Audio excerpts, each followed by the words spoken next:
அனைவருக்கும் வணக்கம். சாமானிய மக்களோட இறுதி நம்பிக்கை எது அப்படின்னு சொல்லி பார்த்தோம்னா நீதித்துறை தான். ஆனால் அந்த நீதித்துறையில் நடந்த ஒரு சில நிகழ்வுகள் அந்த நீதித்துறையோட நம்பிக்கையை கேள்விக்குறி ஆக்கிருச்சா அப்படின்னு சொல்லி நிறைய பத்திரிகைகளும் அதே மாதிரி நிறைய செய்தி சேனல்லையும் போட்டுட்டு இருந்தாங்க. ஆனால் அதையெல்லாம் கடந்து நீதித்துறை அனைத்து மக்களுக்குமானது.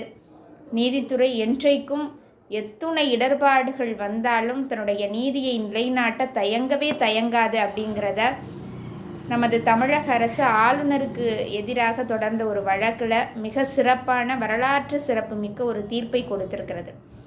அம்பேத்கர் ஐயா அவர்களுடைய பிறந்த நாளான இன்று அந்த இந்திய அரசியலமைப்பு சட்டத்தில் எந்த ஷரத்தின் கீழே அப்படி ஒரு அதிகாரம் உச்சநீதிமன்றத்திற்கு இருக்கிறது அப்படின்னு சொல்லி நம்ம நிச்சயமாக தெரிஞ்சுக்கணும். அது என்ன ஷரத்து அப்படின்னா ஷரத்து 142. இந்த ஷரத்து 142 மூலமாக ஒரு முழுமையான நீதியை கொடுப்பதற்காக உச்சநீதிமன்றம் தன்னுடைய வானளாவிய அதிகாரத்தை பயன்படுத்தலாம் என்று குறிப்பிட்டிருக்கிறது. நன்றி.